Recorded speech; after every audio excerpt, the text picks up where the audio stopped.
Hey guys, welcome back to Dead by Tomorrow with Daniel and Andrew, obviously, as you heard in the introduction. This week, we're going to be talking about fear, which is one of Daniel and mine's favorite topics. If you've ever gone hiking with us or really done anything with either of us, we've probably pushed you in unhealthy ways to do something that you were uncomfortable with. And that is partly due to this love of pushing the boundaries on what we see as overcoming fear. So it's spooky season, Halloween's just around the corner.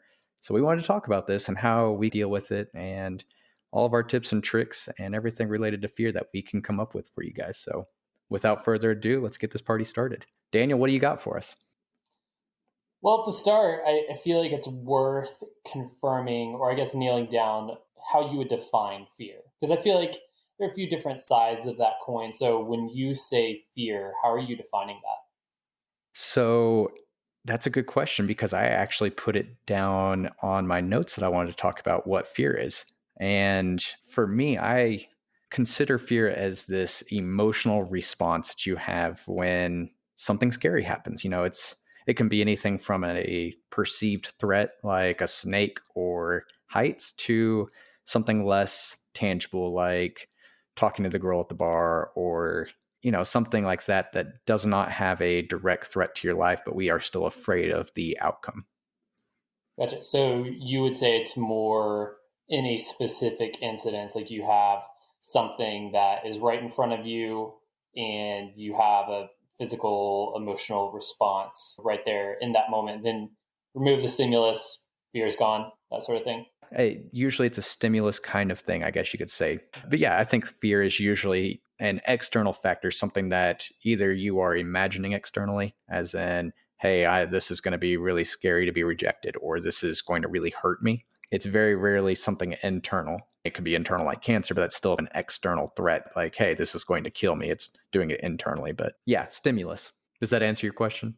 Covered, or am I misunderstanding? No, yeah, and I'm just kind of curious. What about the relationship between fear and anxiety? Do you see those as the same thing? Ooh, so to me, anxiety is generally whenever you have something that you are afraid of. So yeah, there is fear involved. And anxiety is almost a fear of the unknown.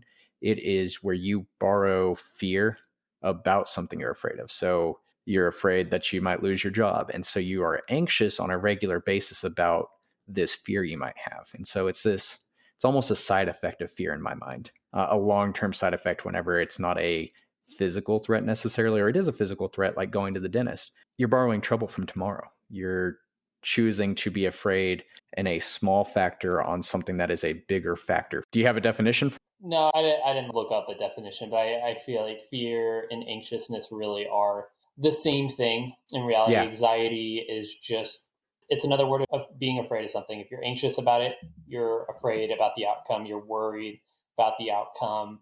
And there a lot of times I think the word you use probably just depends on the situation that's involved. And so if we're talking about a boogeyman like jumping out of the closet or something like that, and it's that in the moment instant sort of thing, or you're afraid to walk down the hall because you're afraid the boogeyman's going to jump out of the closet. I think we tend to use the word fear more in that situation. It's something where there is this monster or this evil or something like that.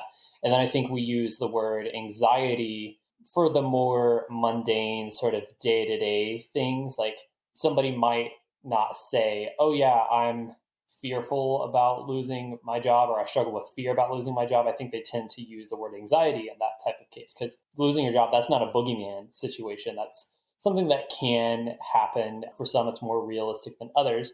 But I think that's where people tend to say, oh, yeah, I have anxiety about that, or I have anxiety about getting out and speaking in front of people, or I have anxiety about those types of things. And I think anxiety is also one of those things that you don't always have the stimulus or you don't always know the stimulus. There are a lot of people that I think just struggle with